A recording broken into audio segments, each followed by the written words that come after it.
por esse processo aí de abuso, e eu me pergunto, né, isso é assunto para ser debatido em sala de aula ou não? A gente deve ou não formar nossas crianças e nossos jovens dizendo que somos todas e todos iguais, que todas e todos merecem respeito? Eu me lembro, eu estou no meu primeiro mandato, o Jaime também, o vereador Jurandir já está aqui há um certo tempo, já conhece talvez muito mais isso, professora Carmen Dolores, que está aqui para dar aula também a gente. Bom dia.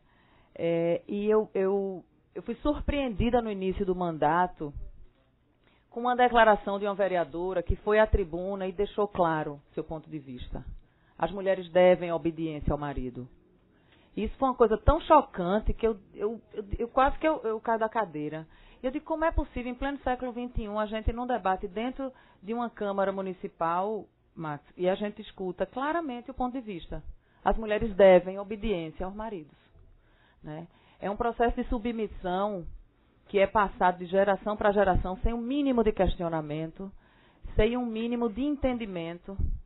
A gente tem como uma das bandeiras da gente a questão da mulher, e uma coisa que a gente fala muito, bate muito para tentar conscientizar as mulheres em todas as esferas, em todos os locais que a gente passa, é esse termo que a gente costuma usar e que fica muito presente no nosso inconsciente, que é, por exemplo, a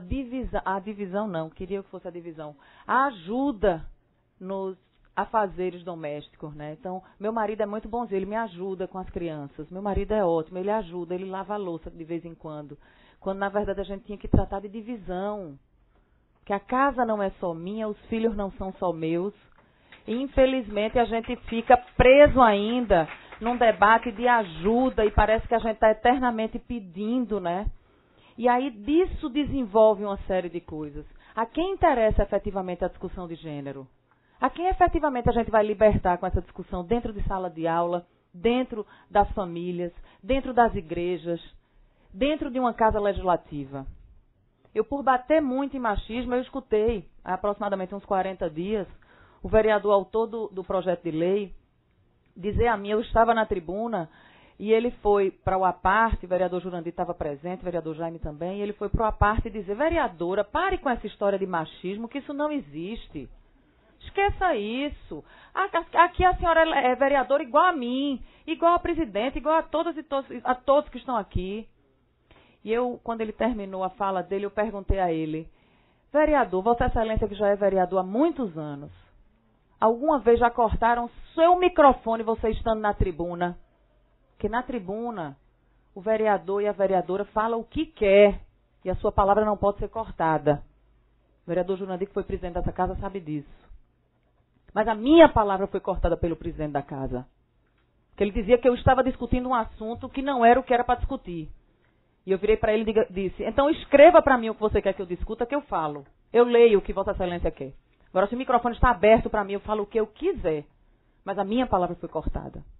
E eu perguntei a ele, alguma vez, Vossa Excelência, algum vereador já disse a Vossa Excelência, ou tratou que Vossa Excelência é um noviço?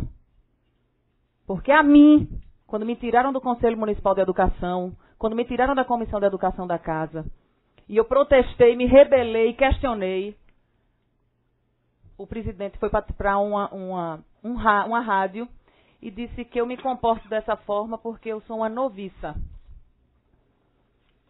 O líder do governo nesta casa foi para uma entrevista na rádio e me chamou de mentirosa, quando eu apresentei um requerimento de audiência pública para discutir a questão do Estelita. Ele pediu vista do meu requerimento, no dia seguinte ele apresentou o dele, eu perdi o prazo do meu, reapresentei, ele fez a audiência 2 dias antes da minha. E aí o governo veio toda para a audiência dele, para a minha não veio ninguém, só os movimentos sociais. E ele disse que eu fazia um mandato atabalhoado e que eu estava mentindo que ele não tinha feito isso.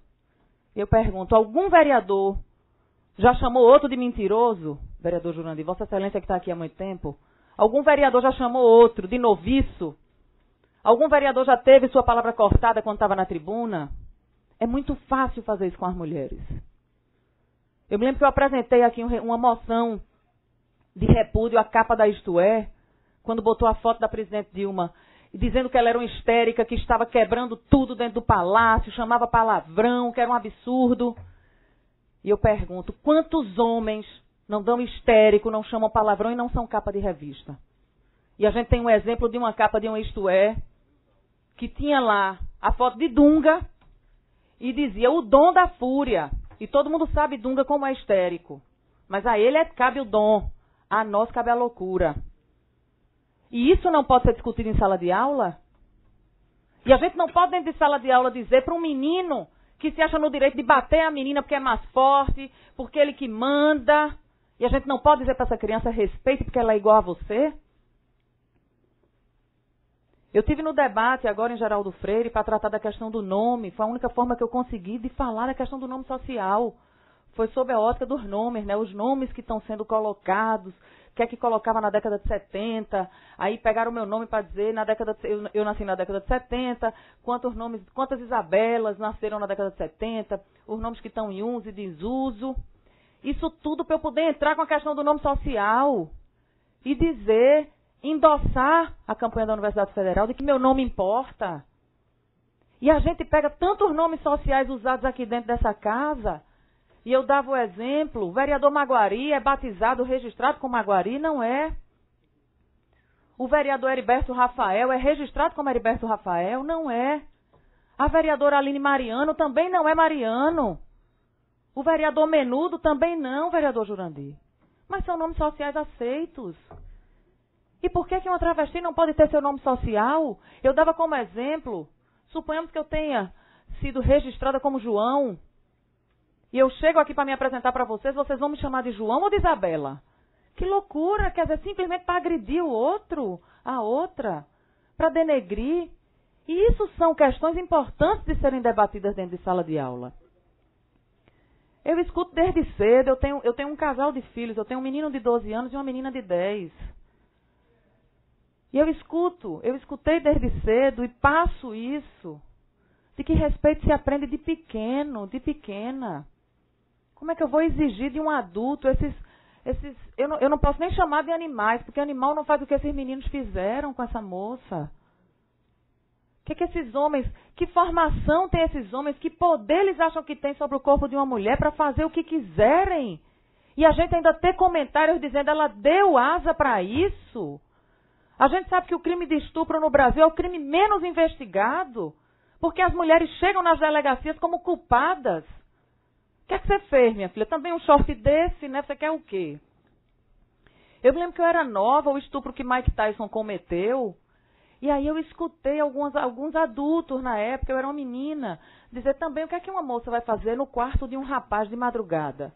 Poxa, ela pode querer transar, de repente desistiu, não quero mais. Ela pode querer namorar só, ou simplesmente ela pode querer subir para tomar um vinho ou dormir, o que quer que seja. Mas o corpo é meu. A pesquisa que saiu há 2 anos falando de que, de fato, o brasileiro e a brasileira acham que as mulheres são merecedoras de estupro pela forma como se veste, pela forma como fala, como se comporta. Isso é real. Não venhamos nós agora querer mascarar uma realidade dessa, como não aquilo foi um equívoco, não é bem assim. É assim. Porque eu desafio a mulher que passe confortável numa calçada cheia de homem. É desagradável. A gente se constrange porque são piadas, são gracejos que me agridem na minha dignidade, na minha pessoa. E isso não pode ser discutido em sala de aula? Quer dizer que pode ser discutido, pode ser omitido da história o índice de suicídio das jovens e jovens que não se sentem aceitos e se matam, se jogam. Quer dizer que pode ficar na obscuridade o índice de abandono escolar, porque a jovem não se sente respeitada, porque é motivo de chacota e de agressão desde muito nova dentro das escolas. Que Jesus é esse que protege isso? Que igreja é essa que protege isso? Que quer manter as pessoas na invisibilidade porque elas parecem que incomodam menos? E a gente está aí com um congresso que mostrou para que veio. Estão querendo derrubar o decreto da presidente do nome social. Já tem aí mobilização suprapartidária para derrubar o decreto de um direito ao respeito. Quando a gente faz a discussão nessa casa, a gente não está aqui dizendo quem é melhor, quem é pior. Eu estou dizendo que nós somos iguais. E aí fica esse questionamento para a gente se ater, para a gente refletir. E é uma pena que o autor do projeto não esteja presente para participar do debate. É uma pena. Porque isso aqui é muito ruim a gente falar para a gente mesma. Nós todos aqui em tese, eu espero, eu não sei, eu até queria que não. Eu queria que metade aqui dessas cadeiras tivessem reservado a um público que discorda do que eu estou falando. Para que a gente pudesse construir aqui o contraditório, para que a gente pudesse ouvir opiniões diversas. Para que a gente pudesse, de forma respeitável, reavaliar nossos conceitos. E aqui eu quero fazer uma ressalva, vereador Jaime, que o projeto de lei foi aprovado na Comissão de Educação, na Comissão de Constituição, mas a minha comissão, da qual eu sou presidente, a minha não, porque eu não sou dona de nada, eu digo a minha porque eu sou presidente da comissão, que é a Comissão de Juventude, o meu parecer foi contrário. Porque eu digo claramente que esse projeto afeta o direito dos adolescentes e dos jovens. Mas, infelizmente, quem faz parte da minha comissão é a vereadora Michele, que a gente já sabe que ela vai ser contrária ao meu parecer. E a esperança é que Rodrigo Vidal assine. Já está no gabinete dele desde a semana passada. Ele ainda não devolveu o parecer. Mas aí já houve uma conversa inicial com ele, ele se dispôs a reavaliar, enfim. Vale a pressão. Vale a gente chegar junto. Vale a gente constranger. Mas só para dizer um dado a vocês, eu vou me abster de dizer o nome. Mas eu escutei nesta casa, quando eu tentei aprovar o meu primeiro requerimento de audiência pública sobre o Dia da Visibilidade Lésbica, que é o dia 24, 29 de agosto, 29 de agosto. Eu escutei um vereador dizer a mim, vereadora, deixa as bichinhas para lá. Que bichinha? Você está falando de quem? Não estou entendendo. Deixa as meninas. Quem vive no pecado é assim mesmo. Aí eu digo, você já se deu conta que podia ser uma filha sua? Porque ninguém fala do índice de estupro que as mulheres lésbicas sofrem para aprender a gostar de homem. E eu perguntei a ele, você já pensou se fosse sua filha? E ele disse a mim, sabe o quê? Eu prefiro um filho morto a um filho gay. Esse homem não é de Deus, minha gente. Me desculpem. Não é. Está entendendo? Então, veja, que a gente possa aqui estabelecer o bom debate. É difícil eu fazer esse debate sem paixão. Eu digo a você, eu me emociono, porque é uma coisa que dói. Especialmente porque eu sou mulher, eu sei o que eu passo aqui dentro, fora daqui. Eu sei os preconceitos que me envolvem. Eu sei os pré-julgamentos sobre a minha pessoa. Eu sou uma mulher na política, com filhos e com marido e com casa. E minha filha, quarta-feira, ligou para mim às 10 horas da manhã. Mãe, você não dormiu em casa? Eu dormi, filha, porque eu cheguei muito tarde. Ontem saí cedo, hoje eu não vi você. Ela disse, poxa, mamãe. E eu sou vítima de preconceito, claro, porque eu estou de 6 da manhã às 11 da noite, meia-noite, 2 horas da manhã. Teve um sábado que eu cheguei 2 horas da manhã, meu marido estava dormindo com meus 2 meninos na cama. O que é que faz uma mulher decente, bela, recatada e do lar na rua até 2 da manhã? Vejam. É de lascar, né? Então, enfim, eu sou vítima também de comentários.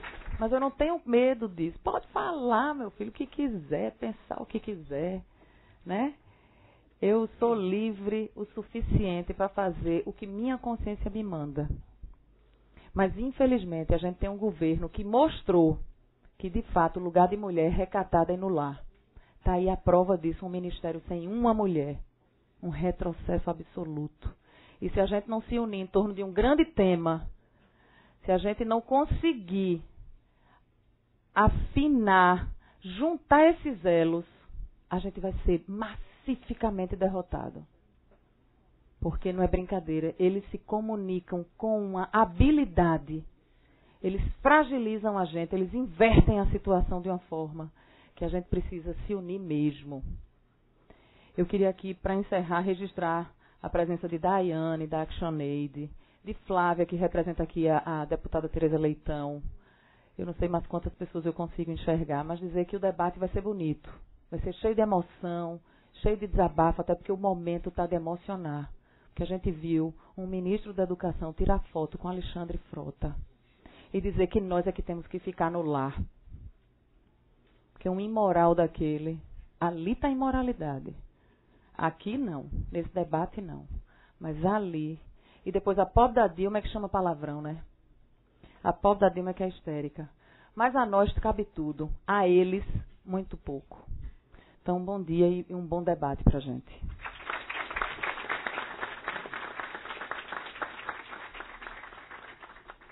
Agradecendo a vereadora Isabela de Rodão, eu queria registrar também a presença de Dr. Alexandre Nápoles, que além de ser gerente de Direitos Humanos da Secretaria, além de ser gerente da Secretaria de Direitos Humanos, gerente, Beth está gerente geral da Secretaria de Direitos Humanos, pronto, saiu agora.